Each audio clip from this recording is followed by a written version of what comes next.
तो hello guys, welcome back to my channel. My name is Danish. कैसे हो सब लोग। और आज की वीडियो में हम कुछ नया करने वाले हैं। मैं इसकी सीरीज शुरू करने वाला हूँ जो है top 10 strongest Pokemon of canto reason. Pokemon का पहला रीजन जिसमें ऐश ने अपनी जर्नी स्टार्ट करी थी, और आज हम उसके टॉप 10 स्ट्रॉन्गेस्ट पोकेमोन देखने वाले हैं। तो चलिए शुरू करते हैं।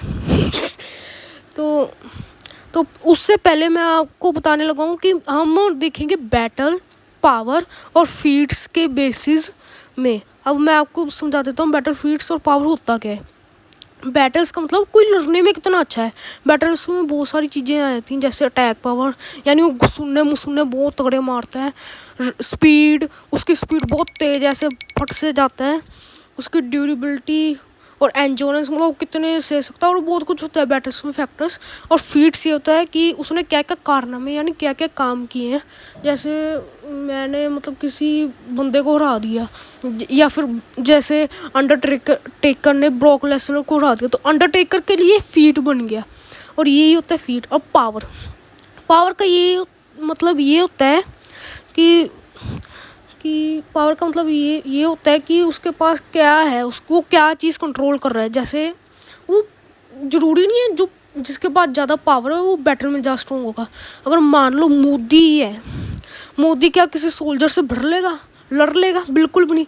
सोल्जर से मार देगा, बट उसके पास बहुत तगड़ी पावर है। मोदी प्राइम मिनिस्टर इंडिया का गवर्नमेंट है, और उसके पास पावर अबे जल्दी बोल, कल सुबह पनवेल निकलना है। बेकार है मेरी। और जो मोदी है ना, उसके पास सोल्जर से ज़्यादा पावर है। सोल्जर से नहीं मार सकता। अगर सोल्जर ने उसे मोदी को मार दिया तो वो भी मरेगा ही भाई। और ऐसी पोकेमोन में भाई कई पोकेमोन ऐसे जिनके पास पावर ज़्यादा है पर बैटल में वो बहुत कमज़ोर है। कई पोकेमोन ऐसे जो बैटल्स में अच्छे हैं बट पावर में कमज़ोर है। कई पोकेमोन ऐसे जो तीनों में अच्छे हैं, जैसे आरसीएस हो गया, गिराटिना हो गया, ज़ायगार्ड हो गया, अल्ट्रा नेक्रोसमा हो गया। और अबे याद भूल जाते एक तो मेरे को। यार जल्दी कर, कल सुबह। अबे जल्दी बोल, कल सुबह पनवेल। हाँ याद आ गया। तो हमारी लिस्ट की स्टार्टिंग करता है टॉप 10 स्ट्रॉन्गेस्ट पोकेमोन में से वीनासोर। वीनासोर के पास एक ऐसी पावर है कि उसके पास फूल है। उसकी खुशबू सेंट से भी ज़्यादा अच्छी होती है, और सेंट जितनी उसमें एनर्जी नहीं होती। और उसका जो फूल है, उसके फूल के पीछे वाइन्स होती हैं, जैसे पिक्चर प्लांट में नहीं होती वाइन्स, वैसे उसके पास भी वाइन्स होती है। और लगभग वीनासोर 6 फुट 7 इंच का पोकेमोन है, और बिना किसी पौधे को हाथ लगाए हिला सकता है। और वीनासोर के पास फिनोमेनाज हैं, जैसे मेगावोल्यूशन, जी मैक्स और डायनामैक्स।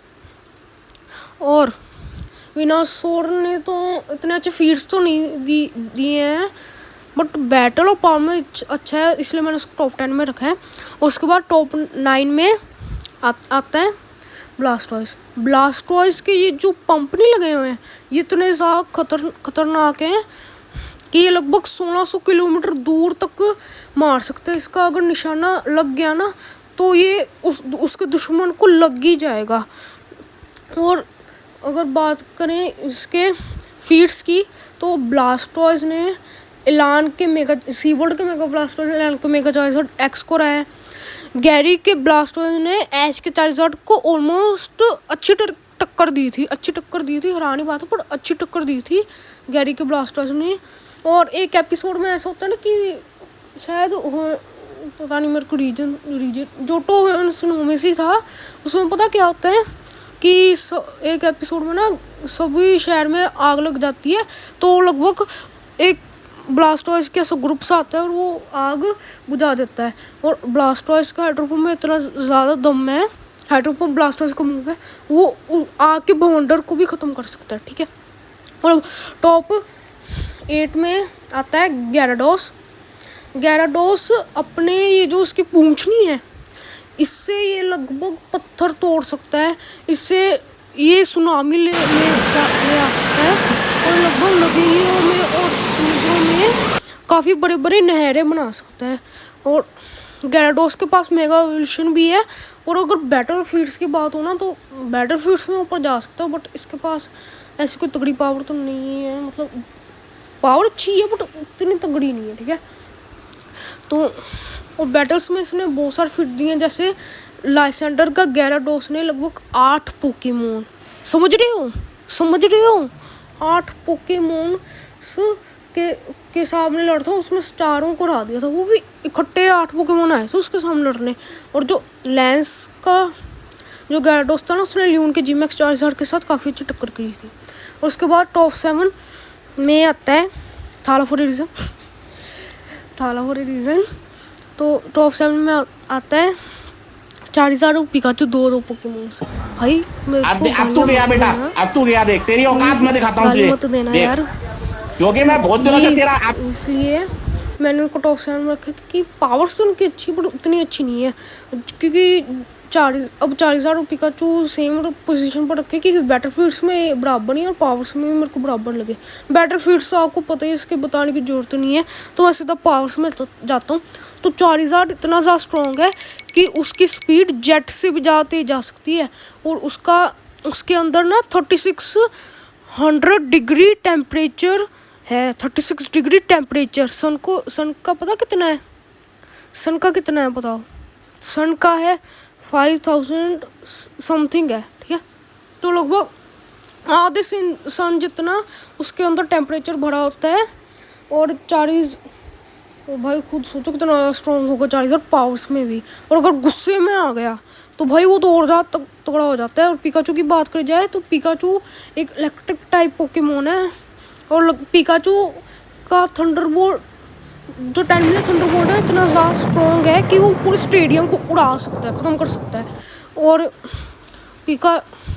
पिकाचू में मतलब उसके आरएनटेल में इतना दम है कि वो किसी भी 100 किलो के पोकेमोन को हिला सकता है, और आर्मी से किसी भी पत्थर को तोड़ सकता है उसकी आयरन के साथ। अब टॉप 6 में आते हैं ड्रैगनाइट। भाई ड्रैगनाइट बैटलफील्ड से माना कि चार्जर और पिकाचू से ऊपर नहीं है, बट पावर्स में ज़्यादा ऊपर है। मैंने जब पावर देख तेरी औकात मैं दिखाता हूँ तुझे, देख भाई प्लीज़ गाली मत क्योंकि मैं बहुत दिनों से तेरा प्लीज़ यार मत देना गाली। तो ड्रैगनाइट के पास पावर है कि वो ना वेदर को कंट्रोल कर सकता है, वो सी में वेव्स खड़ी कर सकता है, वेव्स यानी लहरें खड़ी कर सकता है, और वेदर को कंट्रोल कर सकता है। वो कभी भी बिजली का तूफान लेके आ सकता है, टोर्नेडो लेके आ सकता है, और उसकी स्पीड भी बहुत ज़्यादा है, और वो उसका IQ बहुत ज़्यादा है। I mean इस 10 में ना सिर्फ 2 ही ऐसे पोकेमोन जो ड्रैगनाइट से ज़्यादा स्मार्टेस्ट हैं, और ड्रैगनाइट स्मार्टेस्ट पोकेमोन की गिनती में आता है। और अब टॉप 5 में आता है आर्टिकुनो। यार अब तो लेजेंडरीज ही हैं, तो लेजेंडरीज के बारे में मैं सिर्फ बेसिक इन्फो दूंगा। बैटलफील्ड तो आपको पता ही है, ठीक है। मैं पावर्स में सीधा जाता हूँ। तो आर्टिकुनो के पास आइस पावर है, वो आइस को कंट्रोल कर सकता है, और किसी भी बड़े ग्लेशियर जैसे यार और ग्लेशियर को तोड़ सकता है, और बहुत बड़े बर्फीले माउंटेन को तोड़ सकता है, और बर्फीला तूफान लेके आ सकता है। और उसके बाद आता है ज़ैप्डोस इसलिए क्योंकि पहली बात उसके पास पावर थोड़ी ज़्यादा स्ट्रॉन्ग है, क्योंकि वो थंडरस्टॉर्म लेके आ सकता है, थंडर से पूरी पृथ्वी को जला सकता है। और आर्टिकुनो के बारे में मैंने ये भी नहीं बताया, आर्टिकुनो अपनी ऐसे ठंडा जमा सकता है सिर्फ, अर्थ को ख़त्म नहीं कर सकता, बट ज़ैप्डोस ख़त्म कर सकता है दुनिया को, तो ये काफ़ी बड़ी बात है। और उसके बाद आता है मोल्ट्रेस मैंने ज़ैप्डोस से इसलिए आगे रखा है क्योंकि भले ही टाइप एडवांटेज ज़ैप्डोस के पास हो, बट बैटलफील्ड से पावर में बढ़िया तो मोल्ट्रेस। मैं सीधा पावर में जाऊँगा। तो मोल्ट्रेस इतना स्ट्रॉन्ग है, वो किसी भी मैग्मा को अपने अंदर समा सकता है, बहुत बड़े मैग्मा के पहाड़ तक को समा सकता है। तो मैग्मा के पहाड़ का तुमने पता है कितना आया डिग्री होगा? 7000।